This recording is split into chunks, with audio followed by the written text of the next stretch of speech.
Hello everybody, Admin High Sparrow here, all the way from London, England, doing my Ask Me Anything for I Fucking Love a Song of Ice and Fire. And I'm going to get straight into the questions. Question 1. Fuck, kill, marry out of your admins. So, question 1 straight in at the deep end, great. Okay, for the purposes of this question, I'm going to forget the gender of each admin, so as not to give away any gender that isn't already known. And also to make it fair, nobody gets away with not being an option just because of their gender. So, kill.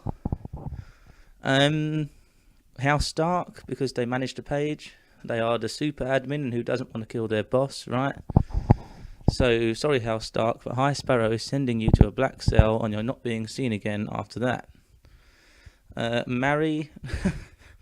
Yeah, I'd actually marry Greyjoy, because it would be a very happy marriage. We tend to agree on most issues. Greyjoy has great posts. Yeah, it would be easier, I think. There wouldn't be too much arguing going on in that marriage. And then, fuck, well, this wasn't going to end well no matter who I picked, so I'm going to choose Cold Hands, because Cold Hands is an attractive and sweet person. Question number 2, how old are you? I am 23 years old, which puts me towards the younger end of the spectrum in terms of admins. As a group, we are older than people think we are. 3, do I have any piercings? Only my heart whenever I watch an episode of the new season and watch them butcher George R.R. Martin's life work. Other than that, no piercings at all. How did you become an admin on the page? Well, I'd been a fan of the page for 3 or 4 months when they posted an announcement for new admins, and I felt I matched all the criteria.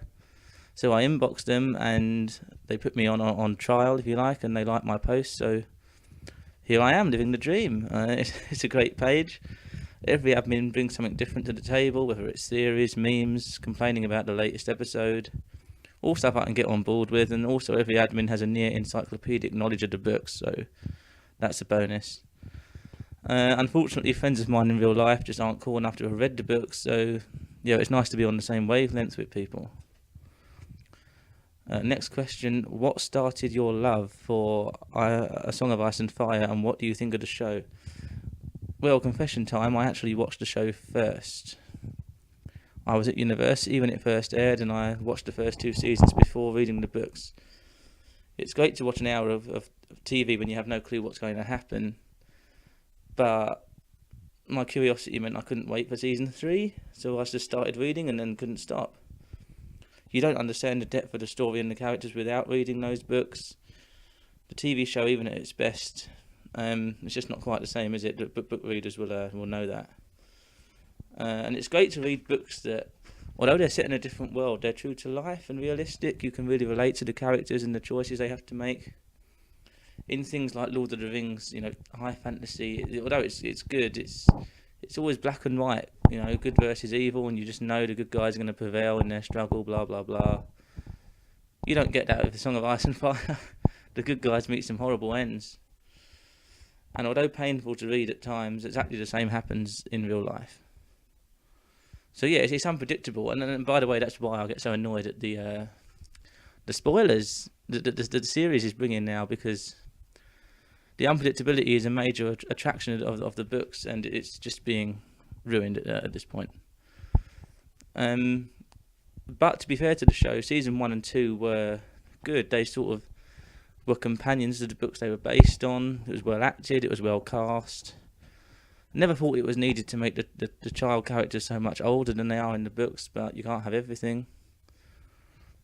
Season 3 was a departure from the story, but I think most of us gave D&D the benefit of artistic license to change a couple of things to make it more suitable for television. So yeah, I was still happy. Season 4 was a clusterfuck.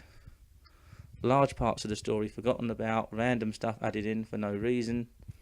Bran's storyline rushed like the guy had pressed fast forward and left everyone else behind. Rob's bride dying along with his unborn heir. There's too much ridiculousness to remember, but basically I haven't enjoyed the show since season 3. And now I just get paranoid about spoilers being in the show, about Winds of Winter and eventually obviously A Dream of Spring. because the show's going to end first. So yeah, sometimes watching can be an elaborate form of self-harm for me. Next question, when are you most active on the page? Don't know if this means time of day or just in general, but the answer's during the evenings, UK time, so like mid-afternoon USA time, East Coast. Because I'm home and I tend to use the PC rather than my phone for posting on the page. Last question, will you sing? No, in the words of Cold Hands, that's not even remotely close to happening. Well, actually, never say never. Never say never, but not today. Not today. Okay, I hope you enjoyed the AMA and you got to know me a little better now, and I'm going to go and enjoy the rare event of it not raining here in London. So thanks everyone, and I'll catch up with you on the page.